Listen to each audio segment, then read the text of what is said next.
It's always cool to see where big opportunities come from and see those story arcs of what happens behind the scenes. Today is one of those days. My name is Tim Francis, Internet Entrepreneur. Join me as I build my startup company, GreatAssistant.com, from $0 to $1 million in sales. This is Million Dollar Mission.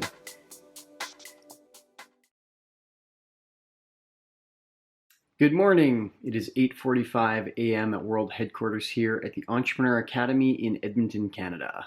And for the 9 billionth day in a row, I'm alone.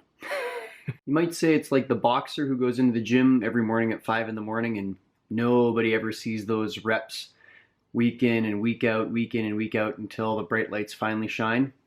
This is me doing my reps. This morning I feel like I've been hit by a bus. Last night I was up editing until probably 4:30 in the morning again, just learning and cutting and getting better at the craft of editing to understand what the heck it is that I'm wanting to do when the time comes for me to delegate editing to an editor. In addition to that, I gotta say, video editing for me is like cocaine. Well, I've never had cocaine. I become completely irrational about. I become obsessive about it, and I get into like this meditative trance when it comes to editing. I just love creating beautiful things. I love telling great stories.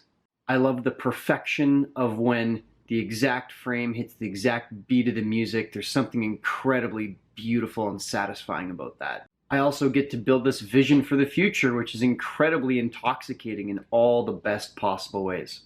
Suffice to say, it's no wonder I throw all forms of rational judgment out the window and just hypnotically edit until 4:30 in the morning, and then I look at the time and I'm like, oh my god, I have to wake up in like 3 or 4 hours. Today, I'm hoping for an awesome day of meetings and to get a few things accomplished. Number one, I'm looking to get this new episode format for the vlog sorted out. I have one that's probably 95% complete, and I'm looking to push that to 100% complete so I can export it. That's going to give me incredible opportunity to do a few things. One is show the episode to my team to get their feedback. Secondly is for me to reflect on the process and see, now that I've hit shippable product, how can I think about my process to make this easier, faster, smoother for when I do future episodes and for when I delegate to an editor. I am really excited to see that finished product. It's like Christmas Day, it's so exciting. I've also got a handful of really great meetings. I'm looking forward to getting together with Sarah for our weekly meeting. Make sure you have that weekly meeting with your executive assistant. It makes all the difference in the world. A little while ago we thought, oh, we don't need that weekly meeting. It's okay if we skip it from time to time. Total mistake. Total mistake. Keep that weekly meeting every single week with the important people in your company, and you will thank me. Also have a training session with Emily, our new program manager. This is week number 2 of her working with us, and she is super pumped to be on the team. We are super pumped to have her on the team, and she just gets stronger and stronger with every day that goes by. So I'm excited to see her development today as well. I also have a meeting with a very influential person in the internet marketing space. I can't say his name because he doesn't know about this video blog and I haven't cleared it with him yet. But suffice to say, it's very exciting. There could be a collaboration between he and I sometime this upcoming fall. And if it does end up coming through, you can say that you saw it here first.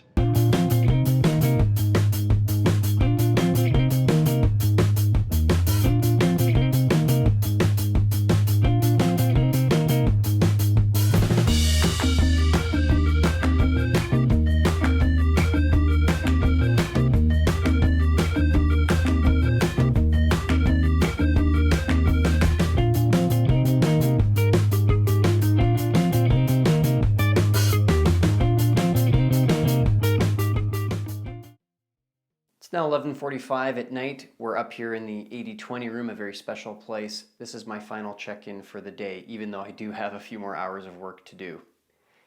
I oftentimes talk about how entrepreneurs should think about how they can be shipbuilders in their company. And I watched some of that happen in my business today, which was very exciting. What I mean by that is entrepreneurs oftentimes think about wanting to be the captain of their ship. And I'm telling you, there's another level beyond that. When you are the ship builder, you're not actually on the ship. You're acting kind of like a chief resource officer. You're figuring out the blueprints, you're figuring out where is the ship going to sail, and who's going to be the talent that's on the ship. You're not actually sailing on the ship though. You're allowing that ship to go off into the water for 2 weeks, come back, and then from there get feedback from customers on what they liked and didn't like, and from your team on what was the process on the ship of sailing and delivering the customer experience. At that point, the shipbuilder can then tweak the plans, make some renovations on the ship, and then send it out once again. If you think about being in your business through that lens, suddenly the questions that you have to ask and the answers that you subsequently come up with are very different. And it's worth having those thoughts. Today, I saw, and this was so delightful, Emily grasping her new position more and more. I noticed Sarah owning her expertise of working with me for almost 3 years. And at this point in time, Sarah is able to do things I don't know how to do in the company anymore. She's just gotten better and better and better and has surpassed me in most ways. Emily has 18 years working as a manager and working as a trainer and coordinator in her various stops on her career. And we've now got them two working together. How much synergy and power is available when you've got two people that are better than you at each of their respective areas, now creating something that you probably maybe couldn't have even come up with yourself. It's a little scary when you get to that point, there's no question about it, but it's also incredibly liberating. And it behooves us as entrepreneurs to be very thoughtful about the people that we hire. Because at the end of the day, we're making that first 10% choice of who we're going to put into what role. And then they spend the next 90% going out and executing. So between now and when I see you in the next episode, think about it. How can you be the chief resource officer? Instead of the one sailing the ship, how can you be the one allocating money, systems, relationships, people, reputation, software, all the various forms of resource?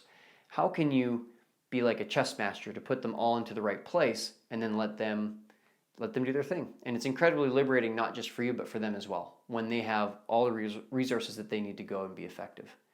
Thanks for watching today. I look forward to seeing you in the next episode.